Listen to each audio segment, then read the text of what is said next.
When I walked through my own front door that Tuesday afternoon in February 2026, I never imagined my own daughter would be waiting for me like a bill collector, not a child. My hands were still trembling from what I'd done at Georgia Community Bank that morning, clutching my purse where a brand new silver debit card sat hidden in the inside pocket. Vanessa was standing in the middle of my living room, though you wouldn't know it from the way she carried herself. Arms crossed tight across her chest, her face twisted into something I barely recognized. Beside her, Brandon was pacing back and forth like a caged dog, his cell phone gripped so hard in his hand I could see his knuckles turning white. The veins in his neck were bulging, pulsing with rage. They didn't even let me close the door behind me. "Have you lost your damn mind?" Vanessa's voice cut through the air like a knife, each word sharp enough to draw blood. She took 3 furious steps toward me, her designer heels, the ones I'd unknowingly paid for with last month's pension, clicking hard against the hardwood floors. Brandon nearly had a heart attack at the ATM on Peachtree Street. I stood there in the doorway, my old brown coat still buttoned up, feeling the February cold seeping in behind me. But I wasn't cold inside. Not anymore. Brandon shoved his phone in my face, so close I could see the red decline message on the screen. "Where is the money, Miss Dorothy? What did you do?" His voice cracked on that last word, desperation bleeding through the anger. "The card was empty. Not a single dollar. Nothing." He said it like it was his money, like those $1,475 that hit my account on the first of every month. The money I'd earned with 44 years of standing on my feet at Riverside Textile Mill, 44 years of my knees screaming and my back aching, somehow belonged to him. I set my purse down on the small table by the door, the same table where James used to leave his reading glasses every night. My hands were steadier than I expected, steadier than they'd been in 3 years. "I changed my banking information," I said, and my voice came out firm, strong, like it belonged to someone I used to know a long time ago. "My pension goes to a new account now, one that only I control." The silence that followed felt like the whole world had stopped breathing. I'm Dorothy Mae Washington. I'm 67 years old. And that morning, I'd done something I should have done 3 years ago. If you're listening from somewhere far away, drop your city in the comments so I can see how far this story has traveled. And please, stay with me until the end. Because what happened next changed everything. To understand how I ended up in that moment, standing in my own doorway while my daughter looked at me like I'd committed a crime, you have to go back 3 years. Back to March 15th, 2023, the day I buried my husband of 42 years. James Arthur Washington died on a Tuesday morning, just like any other Tuesday, except it wasn't. He was out in our backyard on Cascade Avenue, the house we'd bought in 1985 when black folks were finally able to buy in decent neighborhoods without someone burning crosses on the lawn, watering those roses he loved more than most people loved their own children. Prize-winning roses, deep red like velvet, that he'd been cultivating for 15 years. The doctor said it was a massive stroke, said James probably didn't feel a thing, just dropped right there among his roses with the hose still running. Our neighbor, Mrs. Chen from 2 doors down, found him an hour later when she noticed water flooding into the street. But I felt it. I was inside folding laundry, James's work shirts from the post office where he'd been a supervisor for 30 years before retiring, and I felt something shift in the air. Like a door closing somewhere I couldn't see. I knew before the ambulance came. I knew before Mrs. Chen knocked on my door with tears streaming down her face. I knew. The funeral was on Saturday, March 18th, at Ebenezer Baptist Church on Auburn Avenue. The same church where Dr. King's mother had played piano, where James and I had been married in 1981, where we'd brought Vanessa for baptism when she was 3 months old. Pastor Williams, he's 73 now, been at Ebenezer for 40 years. He gave a sermon about faith and perseverance that had the whole congregation on their feet. I remember the smell of that day, white carnations mixed with the scent of fried chicken and macaroni and cheese that the church sisters had prepared for the repast. Sister Clara and Sister Ruth had made enough collard greens to feed 200 people. That's what we do. We feed each other when words aren't enough. Ruby Thompson, my best friend since 1984 when we met at a Cascade Neighborhood Association meeting, she held my hand through the whole service. Didn't let go once. The church was packed. James was loved. People from the post office, from the neighborhood, from the lodge where he'd been a member for 20 years. They filed past his casket, paying respects, telling me stories about him I'd never heard, about how he'd helped someone's son get a job, about how he'd lent money he never asked to get back, about how he made everyone laugh at the Friday fish fry. Vanessa stood next to me through all of it, her arm around my shoulders. She was 35 then, working at that boutique in Buckhead called Magnolia's, selling dresses to white women with more money than sense. She kept whispering, "I'm here, Mama. I've got you." And I believed her. God help me, I believed every word. I watched them lower my husband into the ground at Westview Cemetery, right next to the plot we'd bought for me. The choir sang "His Eye is on the Sparrow," James's favorite, and I thought about how we'd planned to grow old together. We were supposed to have more time. We were supposed to take that trip to Ghana we'd been saving for. We were supposed to meet great-grandchildren. The first month after James died, I learned what real loneliness was. That house on Cascade Avenue, 3 bedrooms, 2 bathrooms, 1,847 square feet according to the deed, felt like a canyon. Every room echoed with his absence. His slippers were still by the bed. His coffee mug, the one that said "World's Best Postal Supervisor," was still in the cabinet. His Old Spice cologne was still in the bathroom, and sometimes I'd open it just to smell him again. I'd wake up at 3 a.m. expecting to hear him snoring, or to find him in the kitchen reading the Atlanta Journal-Constitution with his reading glasses perched on his nose. The reality would hit me fresh every single time, like learning he was dead all over again. Ruby came by every Wednesday like clockwork, bringing Tupperware containers of soup and pound cake. "You need to eat, Dorothy," she'd say, watching me push food around my plate. "James wouldn't want you wasting away." But I couldn't taste anything. Everything was ash in my mouth. Vanessa started visiting more in those first few weeks. She'd show up on Saturdays with Brandon, and they'd sit with me in the living room, making small talk about nothing that mattered. Brandon would watch football on TV while Vanessa tried to get me to talk about my feelings. "Mama, you can't stay in this house alone," she said one afternoon in late April. We were sitting on the sofa, the same green velvet sofa James and I had bought at a going-out-of-business sale in 1995. "It's too much house, too much emptiness. Come stay with us for a while."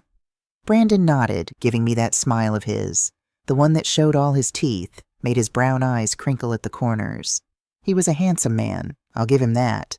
42 years old, ex-military, with that clean-cut look that made church ladies whisper about how Vanessa had done well for herself. "Just until you get back on your feet, Miss Dorothy," he said. "We've got space. Aaliyah's away at Howard University now, so her room is empty. You shouldn't be alone right now." I resisted at first. This house was my sanctuary. Every wall held a memory. Vanessa's height marks on the kitchen door frame, the dent in the hallway where James had dropped a toolbox, the water stain on the ceiling from when the upstairs bathtub leaked in 1998. This was where I'd lived my life. But God, the silence was crushing me. The nights were the worst. I'd lie in that bed, our bed, and the emptiness next to me felt like a physical weight. No one to talk to about my day. No one to laugh at silly TV shows with. No one to grow old with. Vanessa kept pushing, gentle but persistent. "Just for a little while, Mama. Just until the grief isn't so sharp." Ruby tried to warn me. We were sitting on my front porch one May afternoon, watching the neighborhood kids ride their bikes when she said, "Dorothy, baby, take your time with this. Grief makes us vulnerable, makes us do things we might regret." "It's just temporary," I told her. "Just until I can learn to be alone again." Ruby gave me a look I didn't understand then. "Some temporary things have a way of becoming permanent." On June 3rd, 2023, I packed 2 suitcases with my clothes, some photographs, and the green knitted shawl James had given me for our 20th anniversary. I locked up 847 Cascade Avenue, my home, and moved into Vanessa and Brandon's rental house in Conyers, about 40 minutes east of Atlanta. The house was smaller than mine, a 1-story ranch built in the early 2000s. They gave me Aaliyah's old room at the back, next to the laundry room. It was maybe 10 feet by 12 feet, with a single window that looked out onto the neighbor's fence. The walls were still painted the purple Aaliyah had chosen when she was 14. "We'll repaint it," Vanessa promised. "Make it more your style." They never did. That first night, lying in that narrow twin bed under a poster of some singer I didn't recognize, I told myself it was temporary. Just a few months until I could face my empty house again. Just until the grief eased up. I should have known better. I should have remembered what James always told me. "Dorothy, when someone shows you who they are, believe them the first time." The The first few months weren't bad. I actually thought I'd made the right decision. Vanessa would come home from Magnolia's around 6 p.m., and I'd have dinner ready. Smothered chicken, rice and gravy, green beans the way James used to like them. We'd eat together at the kitchen table, talking about our days. Brandon was supposedly job hunting after getting laid off from State Farm Insurance in January, so he was home most days. He seemed appreciative of the cooking and cleaning I did to help out. "Miss Dorothy, this cornbread is amazing," he'd say, reaching for a second piece. "Better than my mama's, and don't tell her I said that." I felt useful, needed, like I was contributing to the household while I healed. On Sundays, we'd all go to Greater Mount Calvary Baptist Church in Conyers, not my Ebenezer, but close enough. I joined their prayer circle, met some nice ladies around my age, started to build a new routine. Vanessa and I would have long talks some evenings, sitting on the back porch after dinner. She'd tell me about difficult customers at the boutique, about her dreams of maybe managing the store one day. I'd tell her stories about her daddy, about our early years together when money was tight and love was all we had. "I miss him too, Mama," she said one night in August, tears streaming down her face. "I keep wanting to call him, to ask his advice about things." We held each other and cried, and I thought, this is what family is. This is what gets us through. I should have been paying more attention to the small things, like how Brandon started sleeping later and later. By September, he wasn't getting up until noon most days. When I'd ask about his job search, he'd wave me off. "Got some interviews lined up, Miss Dorothy. Don't worry about it." Or how Vanessa started coming home with shopping bags more frequently, designer purses, new shoes. "They were on sale," she'd say when she caught me looking. "Employee discount." In October, Brandon asked to borrow $300. "There's this certification course," he explained. "Cybersecurity training. It'll help me get a better job. I'll pay you back next month when I start working." I gave him the money from my pension. $1,500 hit my account on the first of every month, my reward for 44 years of hard labor, for knees that ached when it rained, for hands that had arthritis from thousands of hours working industrial looms. 300 seemed reasonable to help family. He never paid it back, never mentioned it again. 2 weeks later, Vanessa needed $500 for an emergency car repair. The check engine light was on, she said. Had to fix it or she couldn't get to work. I gave her the money. Family helps family, right? That's what James always believed. I never saw any mechanic's receipt, but I saw the new Michael Kors purse she carried to work the next week. By December, I was noticing other things. The refrigerator was always full of expensive steaks and salmon. Brandon had upgraded to premium cable with all the sports channels. Vanessa got her nails done every week at that fancy salon in Buckhead. $75 a visit, I found out later. My role in the house was shifting too, subtle enough that I didn't see it happening until it was already done.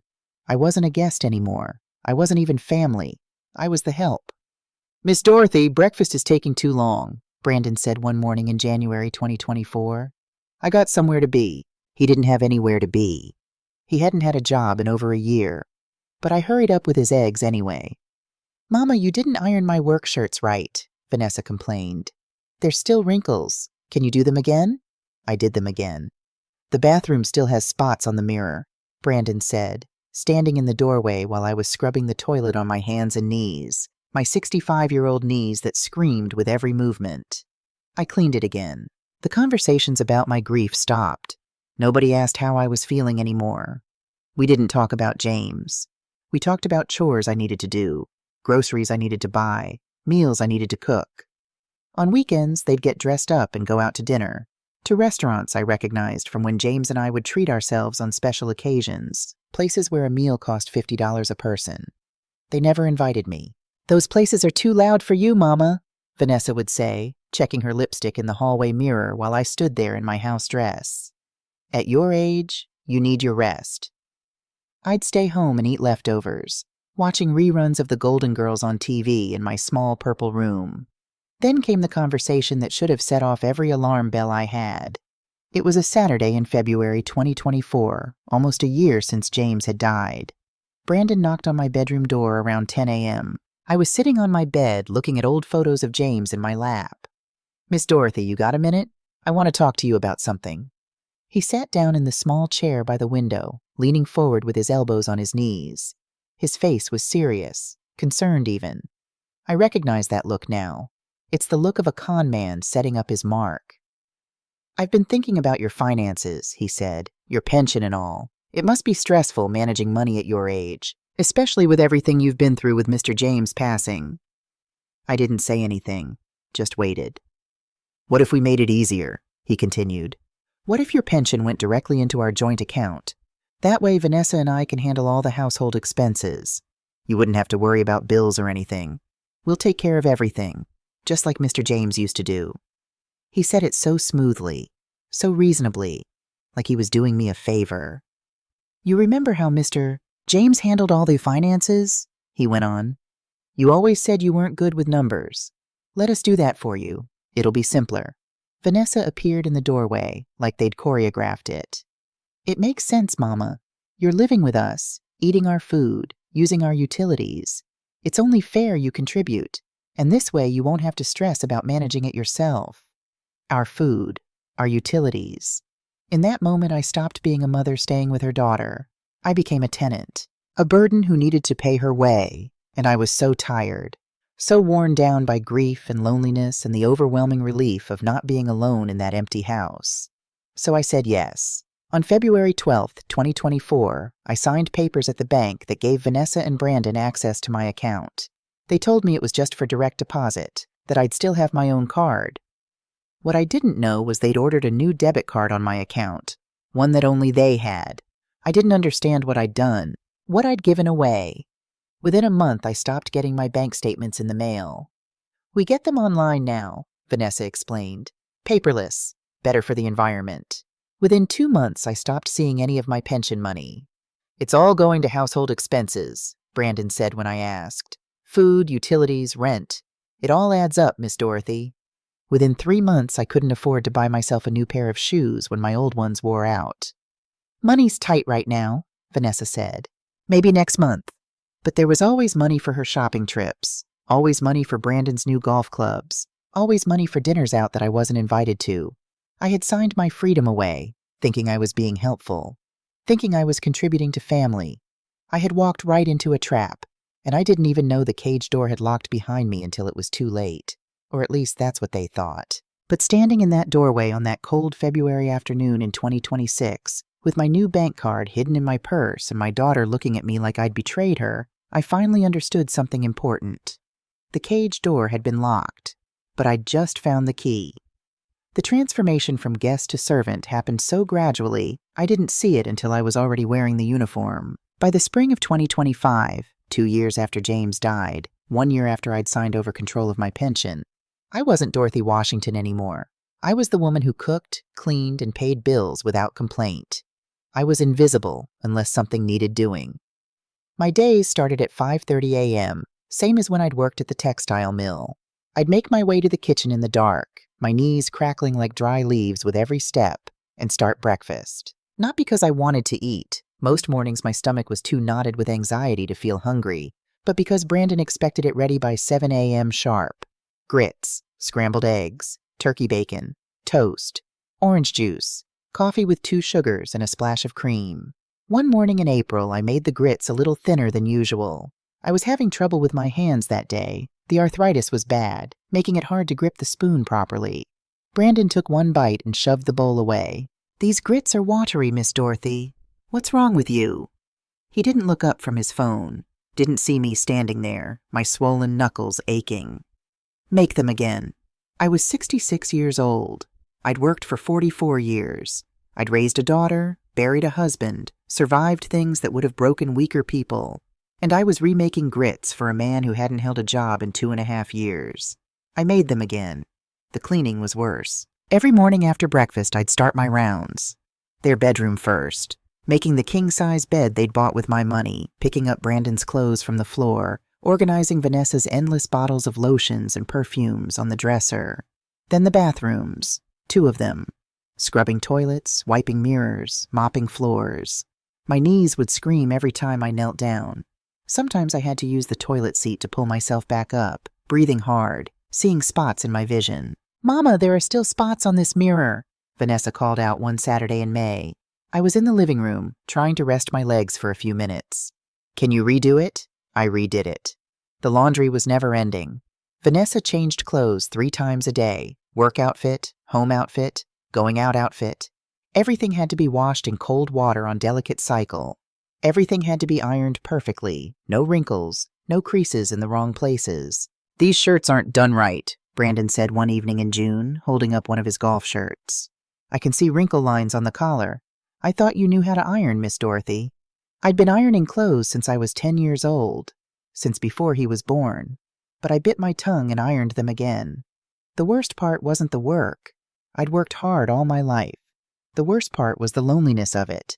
They'd go out to dinner every Friday and Saturday night, sometimes to Bones Restaurant in Buckhead, where a steak dinner cost $75 a person, sometimes to Canoe in Vinings, even more expensive.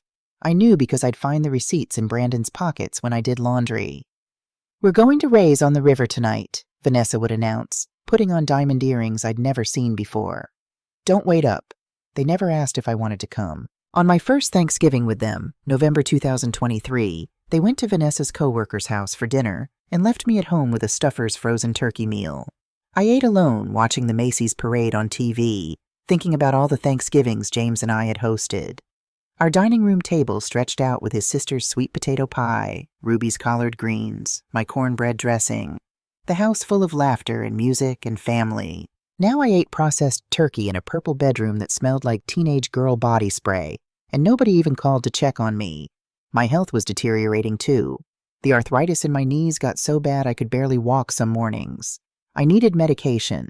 The doctor at the clinic had prescribed something called meloxicam that cost $120 a month.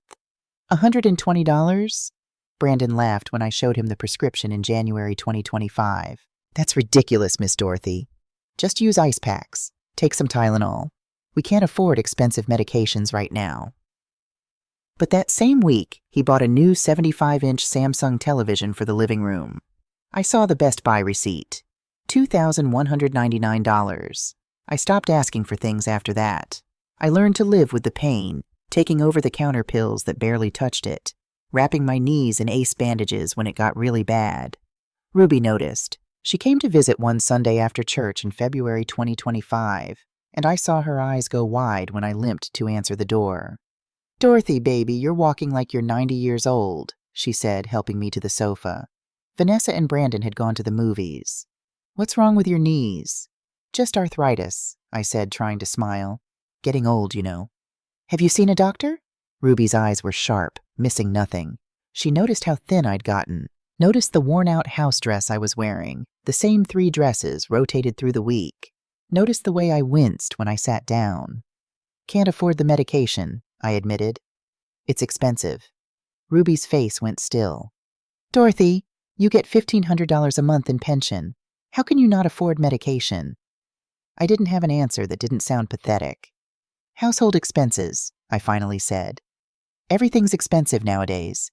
Ruby looked around the living room, at the new TV, at the expensive leather sofa Vanessa had bought in December, at the designer throw pillows that cost $60 each at Home Goods. "Mm-hmm," was all she said. But I knew that sound. That was Ruby's, "I don't believe you, but I'm going to let you tell yourself whatever you need to hear" sound. After she left, I sat in my purple room and cried. Not loud, sobbing cries. I'd learned to cry quietly so they wouldn't hear me through the walls. Just silent tears running down my face while I stared at a photograph of James. It was from our 30th anniversary. 2011. We'd taken a weekend trip to Savannah, stayed in a bed and breakfast, walked around the historic district holding hands. In the photo, James has his arm around my waist, and we're both laughing at something the photographer said. We looked happy. We looked like people who'd built a good life together. "What would you think of me now, James?" I whispered to the photo. "Living like this. Letting them treat me this way." I knew what he'd think. James never let anyone disrespect him. Never let anyone make him feel small.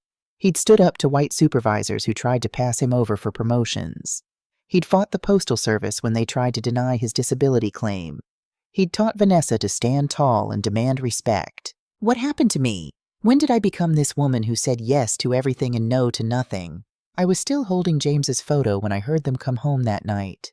Heard Vanessa laughing at something Brandon said. Heard them open a bottle of wine in the kitchen. Expensive wine, judging by the sound of the cork. I put the photo face down on my nightstand. I couldn't look at it anymore. Couldn't face the disappointment I imagined in James's eyes. That was March 2025. I thought that was the bottom. I thought it couldn't get worse. I was wrong. The moment that changed everything happened on a Wednesday afternoon in late January 2026. I was cleaning Vanessa and Brandon's bedroom, my Wednesday routine when they were both out of the house. Vanessa at work, Brandon supposedly at the gym. I was dusting Brandon's nightstand when I accidentally knocked over a stack of papers. Bending down to pick them up, slowly, carefully, because my knees couldn't take sudden movements, I saw it. A bank statement that had fallen behind the nightstand wedged between the table and the wall. Capital One Bank. Statement period. December 1st to 31st, 2025. Account holder, Brandon R. Miller. Current balance, $22,847.63 in debt. I sat down hard on their bed, my hands shaking so much the paper rattled. $22,000. How was that possible? I started reading the charges, my eyes moving down the page faster and faster. December 3rd. DraftKings.com, $500. December 5th. FanDuel Sportsbook, $750. December 8th. BetMGM, $1,200. December 10th. Bovada.lv, $850. December 15th. DraftKings.com, $600. It went on and on. Page after page of gambling sites. Sports betting, online casinos. Charges of $300, $500, $1,000 at a time. Mixed in were the other purchases, the ones I'd suspected but tried not to see. December 12th. Bones Restaurant, $287.43. December 18th. Tiffany & Company, $1,456. December 20th. Delta Airlines, $2,100. 2 tickets to Miami. December 23rd. Neiman Marcus, $843.67. My chest felt tight. I couldn't breathe right. This was one credit card statement. Just one. For 1 month. I started looking for more.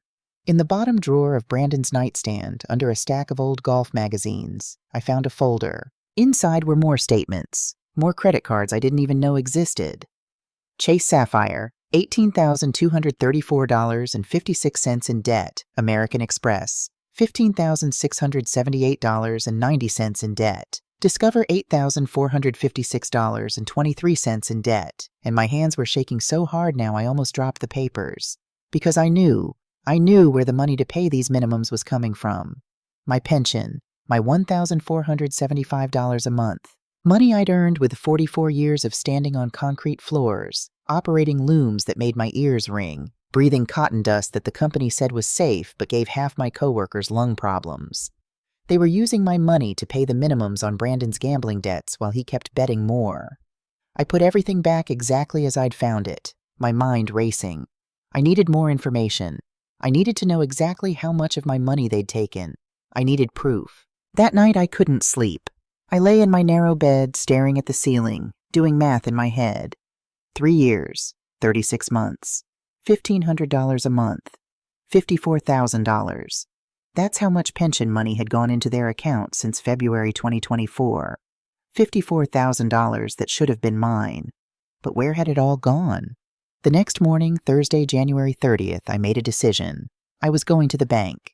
I need to go to the post office, I told them at breakfast. Some paperwork about James's pension that I need to handle. Brandon looked up from his phone, suspicious immediately. What kind of paperwork? I can take care of it for you. It's about survivor benefits, I lied smoothly, surprising myself with how easily the lie came. I have to sign forms in person. Government thing. Vanessa exchanged a glance with Brandon. I can go with you after work, Mama. We can handle it together. No need, I said, my voice firm. I'm perfectly capable of going to the post office alone. I've been doing it for 42 years. There was something in my tone that made them both pause. Something they hadn't heard in a long time. Maybe ever. I left the house at 10 a.m., taking the bus to downtown Atlanta. But I didn't go to the post office. I went to Georgia Community Bank on Peachtree Street. The same bank where James and I had opened our first joint account in 1982. Where we'd gotten our mortgage. Where my pension had been deposited for the last 7 years. The bank was busy that Thursday morning. I took a number and sat in one of the chairs in the waiting area, my purse clutched in my lap, my heart beating so hard I could feel it in my throat. "Number 47? A young woman called out. Asian American, maybe late 20s, with kind eyes and a professional smile. Her nameplate said Sarah Chen, personal banking associate. "That's me," I said, standing up slowly, my knees protesting. We sat down at her desk, and Sarah smiled at me. "How can I help you today, ma'am?" I took a deep breath. I need to see all the transactions on my account for the last 3 years. Every deposit, every withdrawal, everything. Sarah's smile didn't falter, but I saw something flicker in her eyes. Recognition, maybe, like she'd seen this before. "Of course. May I have your account number or social security number?" I gave her my information and she started typing. The printer next to her desk hummed to life, spitting out page after page after page. When it finally stopped, there was a stack of paper nearly 2 inches thick. "Would you like to review these here or take them home?" Sarah asked gently. "Here," I said, because I knew if I took them home, Vanessa and Brandon would find them, would demand to know why I was looking, would spin some story to explain it all away. Sarah nodded and handed me the stack. "Take your time. Can I get you some water?" "Please," I whispered. I started reading, and with every page I felt my heart grow harder, colder. The numbers didn't lie. February 2024, pension deposited $1,475. Withdrawals, February 2nd, ATM withdrawal, $500, Brandon. February 8th, Neiman Marcus, $456.78, Vanessa. Feb 12th, Total Wine and More, $234. 56 Feb 15th, DraftKings, $300, Brandon.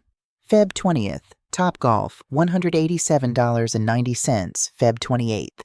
Gas South Arena, Atlanta Hawks tickets, $450. Monthly total spent, $2,129.24. Pension amount, $1,475. Deficit, minus $654.24, paid from credit cards.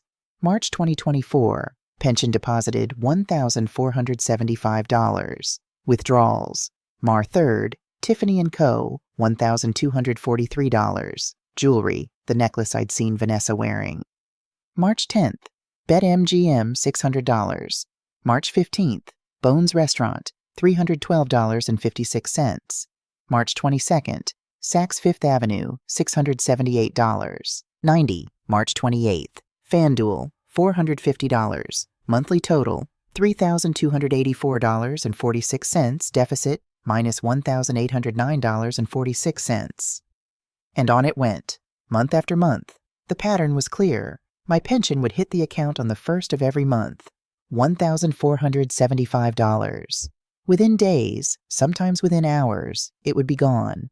Spent on restaurants I'd never eaten at, clothes I'd never worn, gambling sites I'd never heard of, jewelry I'd never received. But it got worse. By June 2024, they weren't just spending my pension. They were taking cash advances on credit cards to cover their lifestyle. I could see it in the statements. Cash advances of $1,000, $1,500, $2,000, all going into the account, getting spent immediately, leaving mounting debt behind.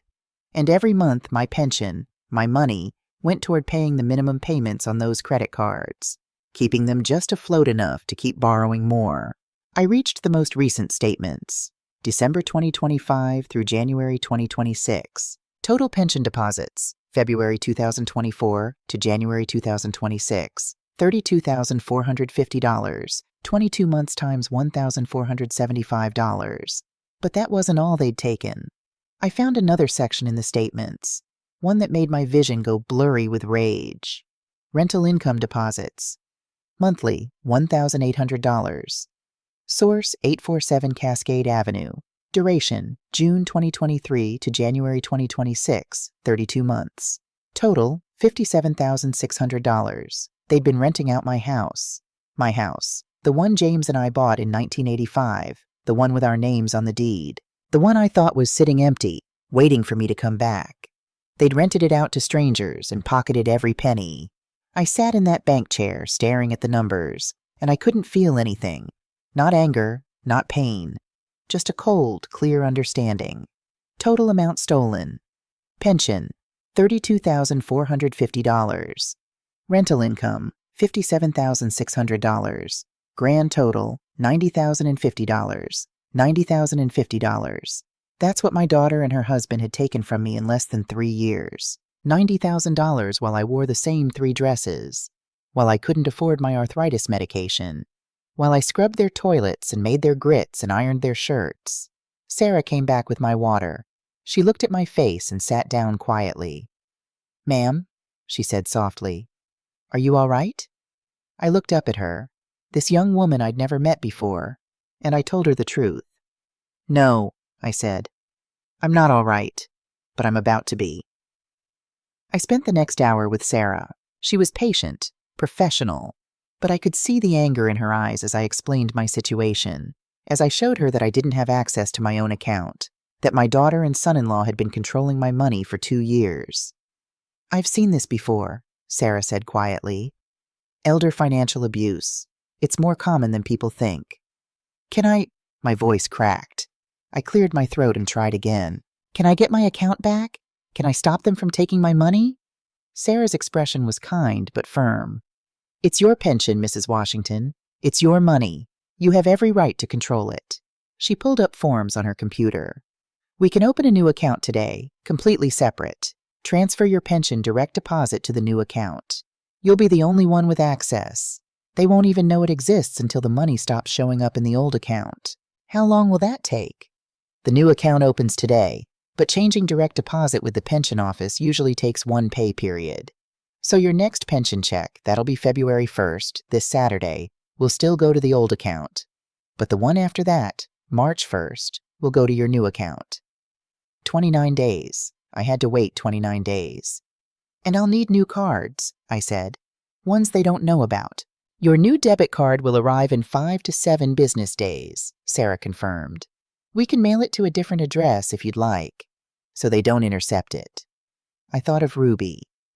847 Cascade Avenue, I said. "That's my house, my real house. Can you mail it there?" Sarah smiled. "Of course. And Mrs. Washington, I'm going to give you 3 copies of all these statements. Keep one somewhere safe. Give one to your attorney if you decide to pursue legal action. These show a clear pattern of financial exploitation." Attorney, legal action. The words felt foreign in my mouth, but I nodded. She printed everything again. 3 complete sets, bound them with rubber bands, helped me carry them to my purse. "One more thing," Sarah said as I was about to leave. "That rental income. If your name is on the deed of that property, you have every right to that money. They've been committing fraud, possibly felony theft." Felony theft. My daughter. The baby I'd nursed. The girl whose hand I'd held on her first day of kindergarten. The woman who'd stood beside me at James's funeral. A thief. I took the bus home in a daze, my purse heavy with evidence. With proof. With power. When I walked in the door at 2:30 p.m., Brandon was on the couch, watching ESPN. "How'd it go at the post office?" he asked without looking up. "Fine," I said. "Just some paperwork, nothing important." I went to my purple room and hid the statements at the bottom of my suitcase, under old sweaters I never wore. Then I sat on my bed and looked at James's photo. "I did it, baby," I whispered. "I found the truth. Now I just need to figure out what to do with it." But deep down, I already knew. The next 29 days were the longest of my life. February 1st came, Saturday. Brandon went to the ATM at the Kroger on Highway 138 at 9 a.m. like he always did on the 1st of the month.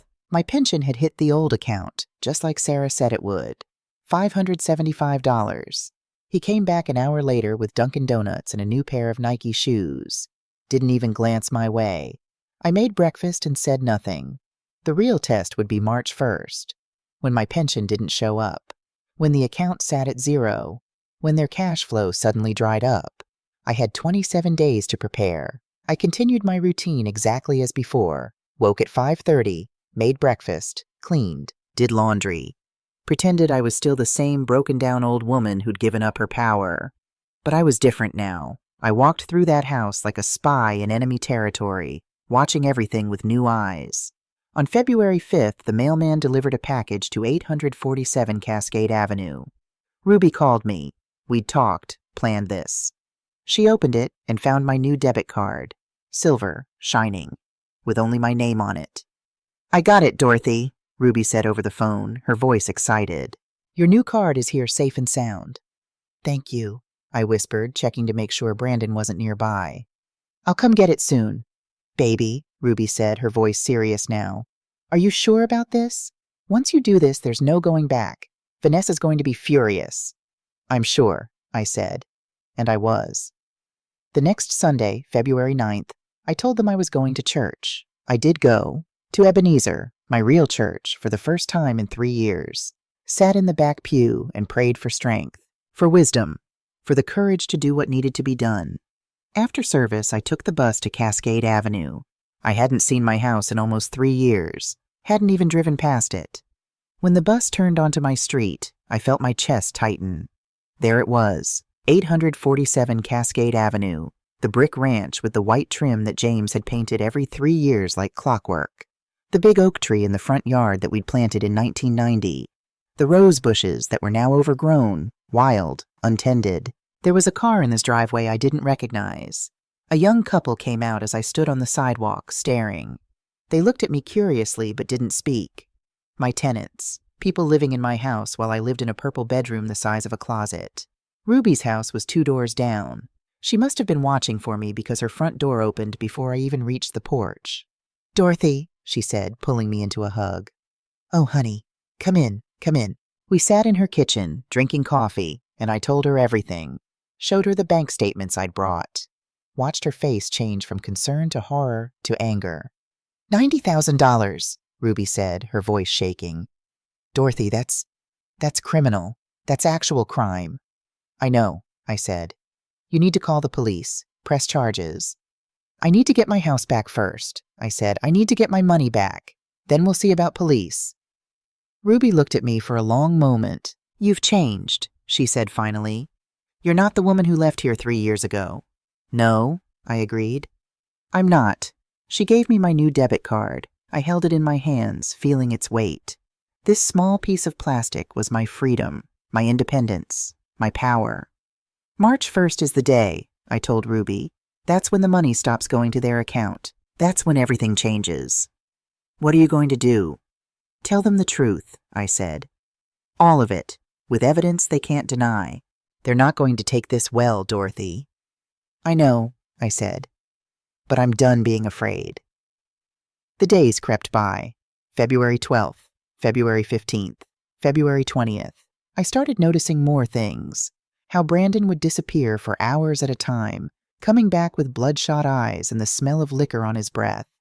How he'd get phone calls that made him go outside, speaking in low, urgent tones. One night, February 23rd, I remember because it was a Sunday, I heard him arguing with Vanessa in their bedroom. Their voices carried through the walls. "I told you, I just need 2 more weeks, Brandon was saying. "You said that last month." Vanessa's voice was shrill. "They're calling my work, Brandon. My work. Do you know how embarrassing that is?" "I'll handle it. My mother-in-law's pension comes in on the 1st. "That's not enough anymore. You owe them $35,000. $35,000. The number made me dizzy. "I can win it back," Brandon insisted.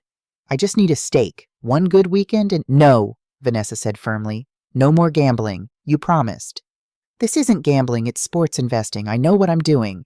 I heard something crash. A lamp, maybe. "You know what you're doing?" Vanessa laughed, but it wasn't a happy sound. "You've lost everything we have. If it wasn't for my mother's money, we'd be on the street." My mother's money. I stood outside their door in the dark hallway, my hand over my mouth, tears streaming down my face. Not tears of sadness, tears of rage so pure it burned. They went to bed still arguing. I went back to my purple room and looked at my calendar. 8 more days until March 1st. 8 more days until I took my life back. March 1st, 2026. Monday, the day everything changed. I woke at 5 a.m., even earlier than usual. I made breakfast like always, set the table, poured Brandon's coffee with 2 sugars and a splash of cream. At 8:45 a.m., Brandon got his keys. "Going to the ATM," he announced. Vanessa was in the shower getting ready for work. I was at the sink, washing dishes, my hands in soapy water. "Okay," I said, my voice steady. He left, and I waited. 22 minutes later, I heard the car screech into the driveway. The front door slammed open so hard it hit the wall. "Vanessa!" Brandon's voice boomed through the house. "Vanessa, get out here now!" I dried my hands slowly on a dish towel, turned around, waited. Vanessa came running down the hall in her bathrobe, hair wet. What's wrong?" Brandon's face was red, veins bulging in his neck. His hands were shaking. "The account is empty. There's no money. Nothing." He shoved his phone in her face. "I tried 3 different ATMs. All of them said insufficient funds. What the hell is going on?" Vanessa grabbed his phone, her face going pale as she looked at the screen. She pulled out her own phone, opening the banking app with trembling fingers. I watched them both from the kitchen doorway. Calm, quiet, waiting. "The deposit didn't come," Vanessa whispered. "Mama's pension didn't deposit." They both turned to look at me, and for the first time in 3 years, I didn't look away. Didn't drop my eyes. Didn't shrink. I looked right back. "Where is the money, Mama?" Vanessa's voice was high, panicked. "What happened to your pension?" I walked to the table and sat down, folded my hands in front of me. "My pension deposited just fine," I said. "At 6 a.m. this morning. $1,475, same as always." Brandon took a step toward me. "Then where?" "It deposited into my new account," I said clearly. "The one I opened on January 30th, the one that only I have access to." The silence that followed was so complete I could hear the kitchen clock ticking. Vanessa's mouth opened, but no sound came out. Brandon found his voice first. You changed your account? Without telling us?" "I did," I said. "Would you like to know why?" "Mama," Vanessa said, and now she was crying. "Mama, you can't do this. We depend on that money. We have bills. You have debts," I interrupted. "Gambling debts, credit card debts. Debts from living a lifestyle you can't afford. That's what you have." I reached down beside my chair where I'd placed my purse that morning, pulled out one of the 3 sets of bank statements, dropped them on the table with a heavy thud. "Let's talk about money," I said. "Let's talk about where my pension has been going for the last 2 years. Brandon lunged for the papers, but I'd already opened to the first page. "February 2024 through January 2026, I read out loud. 22 months of pension deposits, $1,475 each month. Total, $32,450. "That money paid our rent," Vanessa protested. "Fed you, gave you a place to live." "Did it?" I asked. I flipped to another page. "Because according to these statements, in just December 2025, you spent $287 at Bones Restaurant, $1,456 at Tiffany & Company, $843 at Neiman Marcus." I looked up at them. "Tell me, Vanessa, when did I eat at Bones? When did I wear Tiffany jewelry? When did I shop at Neiman Marcus?" "That's not," she started. "And Brandon," I continued, finding another page. "Let's talk about DraftKings, FanDuel, BetMGM, Bovada." I read the amounts. $500 here, $750 there, $1,200, $600, $850. Brandon's face had gone from red to white. "That's private." "Private?" My voice rose for the first time. "Private. You made my pension private business when you used it to fund your gambling addiction." I stood up, pulled out more papers. "You want to talk about bills? Let's talk about bills. I've been living here for 2 years and 9 months. You said I ate your food, used your utilities, owed you rent." I did math in my head I'd practiced for days. Full-time maid service in Atlanta costs about $1,000 a month. I've cooked every meal, cleaned every room, done every load of laundry for 33 months. That's $33,000 in labor you got for free. Vanessa was shaking her head, tears streaming. "Mama, please." "I'm not finished," I said. My voice was steel. My hands were steady. "Let's talk about 847 Cascade Avenue. Let's talk about the house your father and I bought 41 years ago. The house with our names on the deed. The house you've been renting out for $1,800 a month since June 2023. Brandon and Vanessa went very still. "That's 32 months, I continued, $57,600 in rental income from my house that you took without asking, without telling me. I looked at both of them. Pension stolen, $32,450. Rental income stolen, $57,600. Total, $90,050. The number hung in the air between us. $90,000, I repeated. While I wore the same 3 dresses, while I couldn't afford medication for my arthritis, while I scrubbed your toilets on my knees and you complained about water spots on mirrors. Vanessa collapsed into a chair, sobbing. We were going to pay you back. We just needed time. Time? I laughed, but it wasn't a kind sound. You've had almost 3 years, and in that time, Brandon's gambling debts have grown to... What was the number I heard you fighting about? $35,000? Brandon's jaw clenched. You were listening to private conversations. In my house! I shouted. For the first time in 3 years, I raised my voice. Let them hear my anger. This is my house. These are my pension statements. This is my money you've been stealing. We didn't steal, Vanessa tried. What do you call it? I demanded. What do you call taking $90,000 from a 67-year-old woman without her knowledge? What do you call renting out her house and pocketing the money? What do you call controlling her pension while she can't afford her medication? I pulled out my phone. Ruby had taught me how to use the recorder function. Sarah Chen at Georgia Community Bank called it elder financial abuse, I said. She said it's a crime, possibly a felony. She suggested I talk to the police. No, Vanessa whispered. Mama, no, please don't. I haven't decided yet, I said honestly. What I have decided is this. You have until March 31st. That's 30 days. You pay rent of $900 a month, or you find somewhere else to live. $900, Brandon started. That's cheap for this area, and you know it, I cut him off. You can pay it, or you can leave. And either way, you're going to sign papers returning my rental income from 847 Cascade. I want those tenants out. I want my house back. My real house. Where are we supposed to get $900? Vanessa cried. I suggest Brandon gets a job, I said. A real one. Not gambling, not schemes. Work, like I did for 44 years. This is insane, Brandon said. We're family. Family doesn't steal, I said quietly. Family doesn't exploit. Family doesn't turn an elderly widow into unpaid labor while spending her life savings on jewelry and gambling. I picked up my purse. My new debit card was inside, safe and untouchable. You have until March 31st, I repeated. Figure it out, because I'm done being your ATM. I walked to my purple bedroom, went inside and closed the door. Behind me, I heard Vanessa's sobs and Brandon's cursing. I heard things being thrown. I heard them screaming at each other. But for the first time in 3 years, their chaos didn't touch me. I sat on my bed, pulled out my phone, and called Ruby. It's done, I said when she answered. I told them. How do you feel? Ruby asked. I thought about it. Really thought about it. Free, I said. For the first time in 3 years, I feel free. Outside my door, the shouting continued.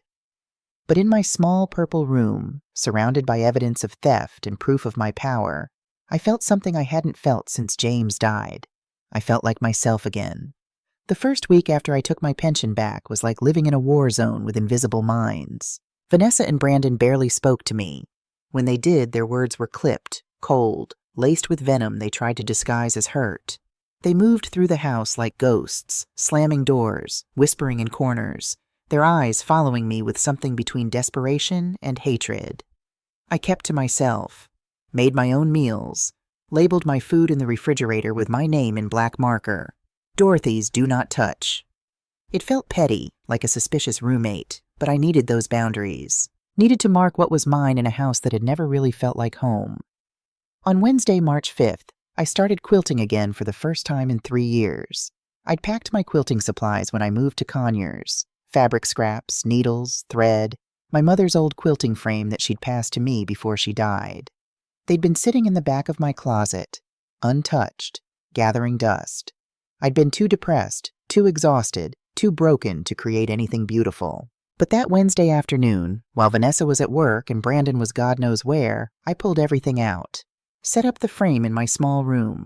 Started piecing together fabric in traditional African patterns, geometric shapes in deep blues and golds and reds, the colors of my ancestors. My hands remembered the movements. the careful stitching, the way each piece connected to the next, creating something whole from broken fragments. Ruby came to visit that Saturday, March 8th. She brought sweet potato pie and advice. "Dorothy, I'm proud of you," she said, sitting on my narrow bed while I worked on my quilt. "But baby, you can't stay here. Not long term. This isn't safe." "I have until the 31st, I said, threading my needle. "They have 3 more weeks to decide. Pay rent or leave." "And you really think they're going to do either?" Ruby's voice was gentle but firm. "They can't afford rent. Brandon's got gambling debts up to his eyeballs, and from what you told me, he's not looking for work. Where do you think this ends?" I didn't have an answer. I just kept stitching. "Come stay with me," Ruby offered, not for the first time. "Or move back to Cascade. Get those tenants out. Go home, Dorothy." "Soon," I promised, "but not yet. I need to see this through." What I didn't tell Ruby was that I was scared. Scared of living alone again. Scared of that empty house full of James's ghost. Scared that if I left before the deadline, Vanessa would see it as abandonment, would never speak to me again. I was standing my ground, but I was still afraid of losing my daughter completely. On Thursday night, March 13th, I woke to loud pounding on the front door. It was 11:47 p.m. according to the clock on my nightstand. I heard Brandon stumble down the hallway, heard him open the door, heard voices, male, deep, aggressive. I got out of bed, my heart racing, and cracked open my bedroom door to listen. "Where's our money, Brandon?" a man's voice said. Cold, flat, dangerous. "I told you I need 2 more weeks. Brandon's voice was pleading now, stripped of all his usual arrogance. "My mother-in-law, she cut me off, but I'm working on—" "We don't care about your family problems," another man interrupted. "You owe us $34,700. That's with this week's interest." 34,000. The number made my stomach drop. "You got the first week of April," the first man said. "That's it. No more extensions. No more excuses. You don't have our money by April 7th. We start taking collateral." "I'll have it," Brandon said quickly. "I swear, I'll have it." "You better," the second man said. "Nice house you got here, by the way." "Be a real shame if something happened to it. Or to your pretty wife. Or that old lady living in the back bedroom." My blood turned to ice. They knew about me. They knew where I slept. "Don't," Brandon said, and now there was real fear in his voice. "Don't threaten them. This is between you and me." "Everything's between us until we get paid," the first man said. "Remember that." The door closed. I heard the lock turn. Heard Brandon lean against the wall, breathing hard. I stepped back from my door and sat on my bed, shaking. These weren't credit card companies. These weren't bank collectors. These were loan sharks, dangerous men who made threats that weren't empty, and I was living in their crosshairs. The next morning, Brandon knocked on my door. I opened it to find him standing there looking like he hadn't slept. His eyes were bloodshot, his face haggard. "I need to talk to you," he said quietly. I let him in. He sat in the chair by the window, and for a long moment he just stared at his hands. "You heard them last night," he said finally. Not a question. I did. "I'm sorry." His voice cracked. "I'm sorry you're caught up in this. I never meant—" He stopped, took a breath. "I have a gambling problem. A real one. It started in Iraq, after I came back." I stayed silent, letting him talk. The sounds, the nightmares, the way my hands would shake for no reason, gambling made it quiet, he continued. When I was betting on a game, researching stats, feeling that rush when I won, I could forget. I could feel in control. "But you weren't in control," I said quietly. "No," he admitted. "I wasn't. It got worse after I lost my job at State Farm. Started with $20 bets, then 50, then hundreds. Then I found online sites where I could bet thousands. And I kept thinking, next time I'll win big. Next time I'll pay it all back. But you never did." "No, I just dug deeper." He looked up at me, and I saw genuine shame in his eyes. "Those men last night, they're not from a casino. They're private lenders, the kind who break bones when you don't pay. How much do you really owe them?" $34,700. He said it like a confession. "And I have no way to pay it." We sat in silence. Part of me wanted to feel sorry for him. He was sick, not just greedy. PTSD and addiction were real illnesses. But another part, the part that had scrubbed toilets while he gambled away my pension, stayed hard. "Brandon," I said finally, "I'm not giving you money. That well is dry." "I know," he said quickly. "I'm not asking. I wanted you to know. If anything happens, if those men come back, it's not your fault. It's mine." He stood to leave, then paused at the door. "For what it's worth, Miss Dorothy, I really am sorry. About everything. You deserved better than what we did to you." After he left, I called Ruby, told her about the loan sharks, about the threats. "That's it," Ruby said firmly. "You're leaving. Today. Right now. Pack your things and come stay with me." "But no buts, Dorothy. These men threatened you. Threatened violence. This isn't about pride anymore. This is about your safety." She was right. I knew she was right. But before I could respond, there was a knock on the front door. Not pounding this time, just a gentle knock. "Hold on, Ruby," I said, going to the door. When I opened it, I found myself staring at a young woman I almost didn't recognize. Aaliyah. My granddaughter stood on the porch, 18 years old now, wearing a Howard University hoodie and carrying a backpack. She was beautiful, tall, natural hair in braids, her grandfather's eyes looking out from her young face. "Grandma," she said, and burst into tears. I pulled Aaliyah inside, wrapped her in my arms, and held her while she cried. She smelled like cocoa butter and youth and hope. "What are you doing here, baby?" I asked when she finally pulled back. "Shouldn't you be at school?" "I came home early," Aaliyah said, wiping her eyes. "I needed to see you, to make sure you were okay." We sat on the sofa, the expensive leather one Vanessa had bought with my pension money, and Aaliyah held my hands in hers. "Grandma, I talked to Miss Ruby last week," she said. She told me everything. About the money, about how they've been treating you, about Mom keeping us apart." My chest tightened. "Your mother didn't—" "Yes, she did," Aaliyah interrupted gently.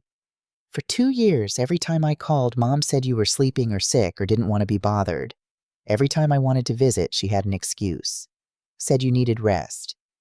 Said I'd stress you out with my college problems." She pulled out her phone, showed me text messages, dozens of them. "Can I talk to Grandma? Is Grandma okay? Tell her I miss her." And Vanessa's responses, "She's resting. Not a good time. She'll call you later." Later never came. "I knew something was wrong," Aaliyah said. "So I called Miss Ruby, asked her to check on you, and she told me the truth. You should be at school," I said, though my heart was swelling with love for this brave girl. "Howard is important. You're important," Aaliyah said firmly. "You're my grandmother. You raised my mom when she was a single parent. You helped with me when I was little. You paid for my SAT prep classes. You sent me care packages at college." Her voice broke. "And they used you, Grandma. They stole from you." She reached into her backpack and pulled out a folder. "Mom asked me for $500 last year. Said it was for your medical bills, for some surgery you needed." I went cold. I never had surgery. "I know that now," Aaliyah said bitterly. "She lied to me. Took my money I earned working in the library, and spent it on herself, just like she's been spending everything you earned." I looked at my granddaughter, this fierce, righteous young woman, and felt something shift inside me. I wasn't alone. I had never been alone. "Grandma," Aaliyah said, squeezing my hands, "you can't stay here. This isn't safe. Miss Ruby told me about the loan sharks, about the threats." "I know, baby. I'm going to—" The front door opened. Vanessa walked in, home early from work. She froze when she saw Aaliyah. "What are you doing here?" Vanessa asked, her voice sharp. "You're supposed to be at school." "I came to see my grandmother," Aaliyah said, standing up. "The grandmother you've been keeping from me for 2 years." "I haven't been keeping—" "Don't lie to me, Mom." Aaliyah's voice was cold, controlled. "Miss Ruby told me everything, and I've seen the evidence. I know what you did." Vanessa's face flushed red. "This is a family matter. You don't understand." "I understand that you stole $90,000 from Grandma," Aaliyah said. "I understand that you've been using her like a servant. I understand that you lied to me, kept us apart, and took money from me under false pretenses." "I needed that money," Vanessa exploded. "Do you know how hard it's been? Brandon lost his job. We have bills. We have debts." "So you robbed your own mother?" Aaliyah's voice rose. "You took the pension she earned with 44 years of work? You rented out her house without telling her? You made her beg for arthritis medication while you bought Tiffany jewelry? Brandon appeared from the bedroom, looking between us all. Aaliyah, you need to calm down. Don't, Aaliyah said, turning on him. Don't you dare tell me to calm down. You're the one with the gambling addiction. You're the one who got them into this mess. And instead of getting help, you used my grandmother's pension to feed your sickness. The room went silent. I know about the loan sharks, Aaliyah continued. I know about the threats. I know you owe $34,000 to dangerous people. And you know what? That's your problem, not Grandma's. She turned to me. Grandma, get your things. You're coming with me. Aaliyah, no, Vanessa started.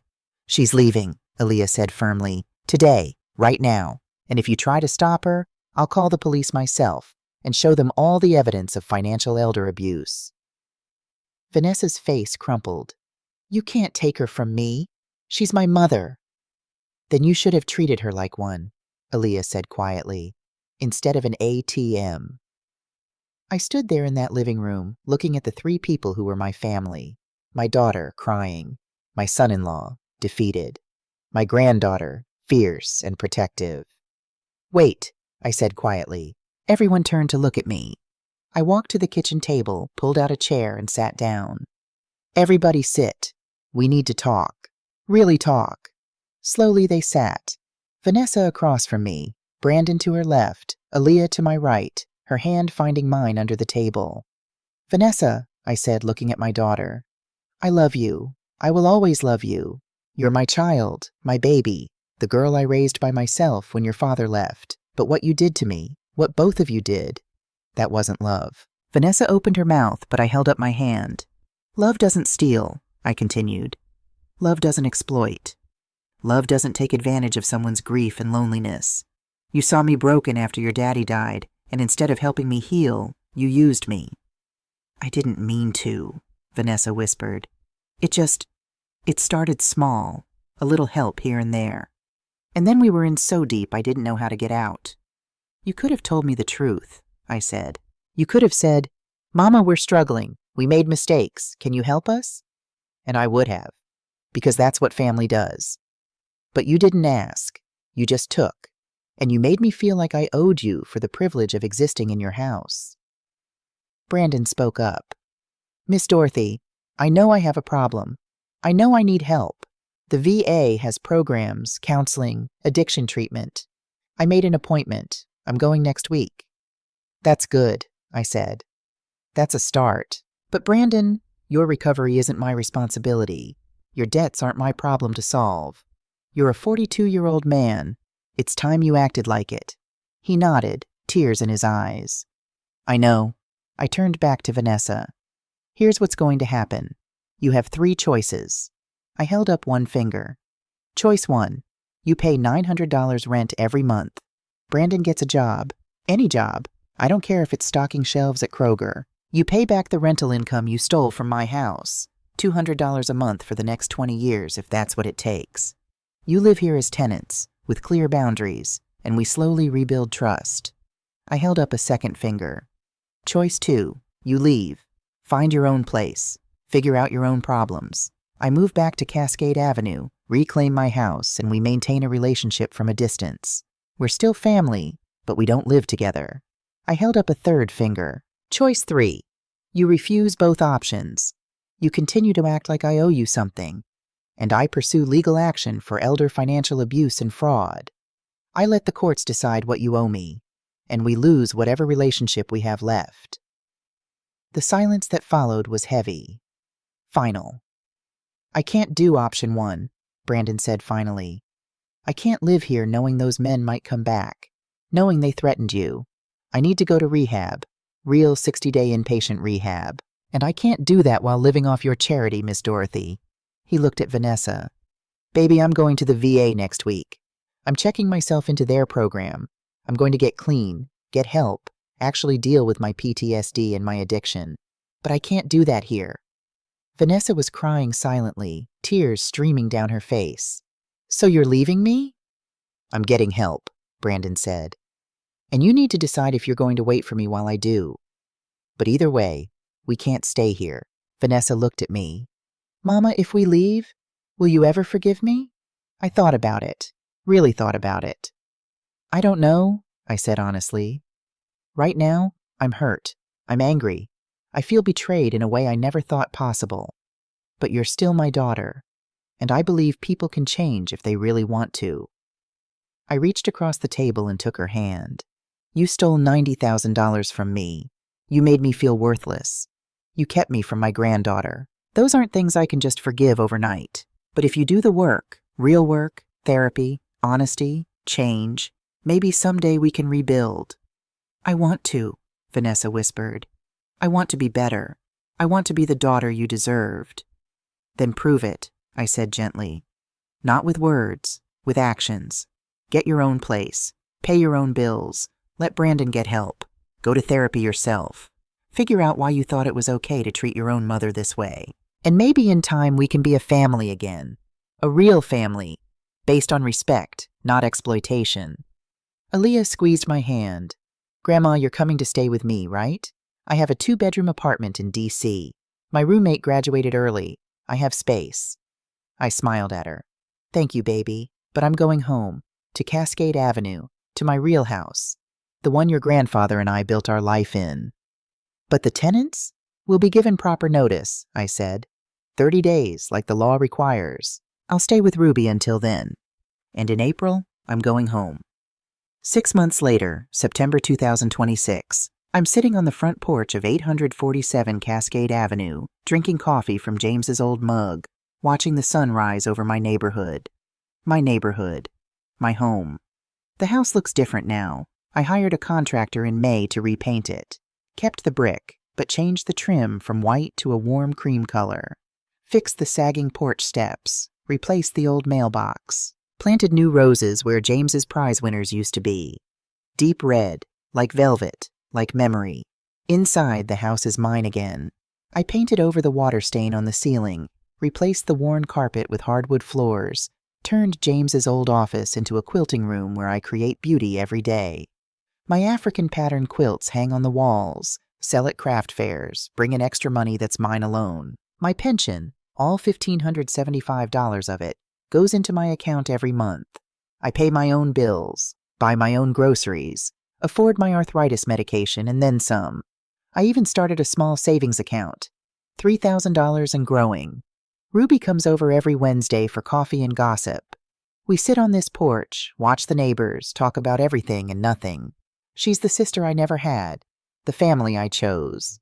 Aaliyah visits once a month from Howard. Just this past weekend, she brought her new boyfriend, a nice young man studying engineering. We made dinner together, laughed, told stories. She calls me every Sunday, and I actually answer because nobody's screening my calls anymore. My relationship with Vanessa is complicated. We're not enemies, but we're not close. She calls once a month, usually the third Thursday.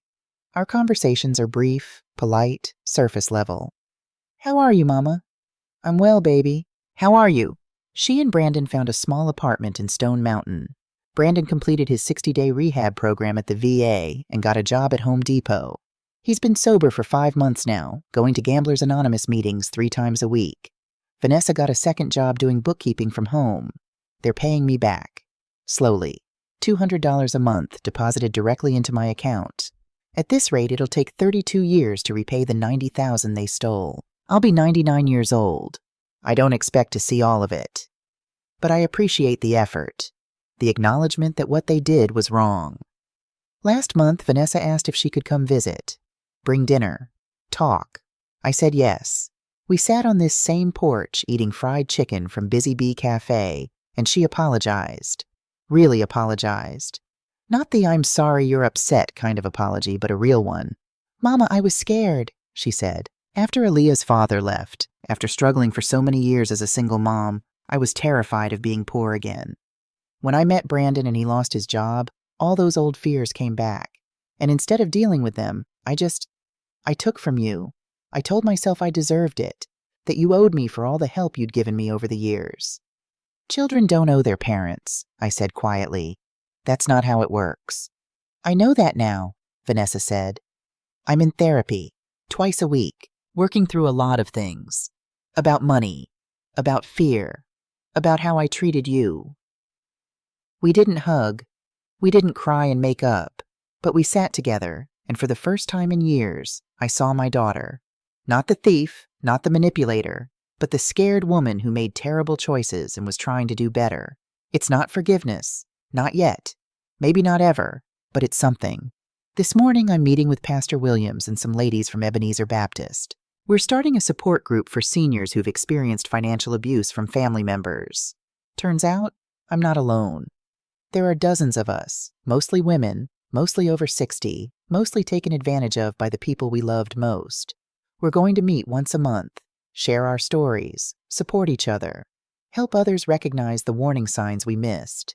I'm also teaching a quilting class at the Senior Center on Tuesdays. 12 students, all women over 55, all learning to create something beautiful from scraps and fragments. It's funny, I spent 3 years feeling invisible, worthless, used up.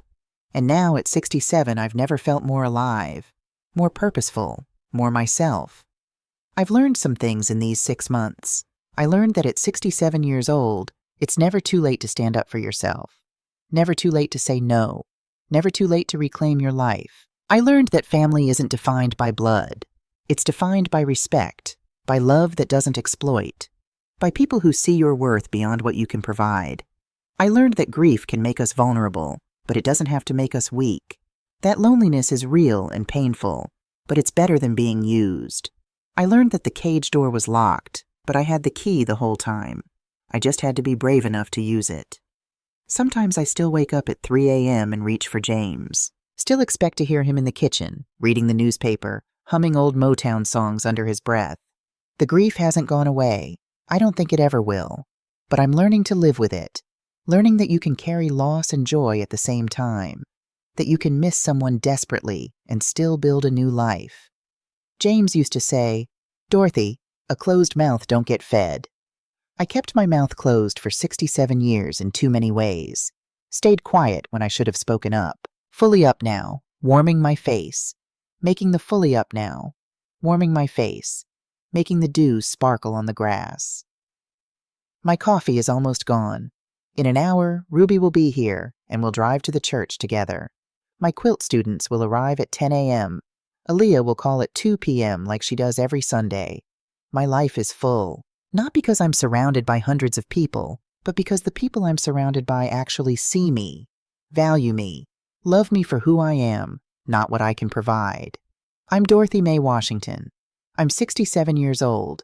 I survived 44 years in a textile mill, 42 years of marriage, 3 years of exploitation, and a complete dismantling and rebuilding of my life.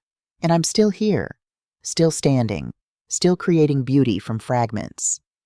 They say freedom ain't free, but baby, it's worth every penny of that pension I fought to reclaim.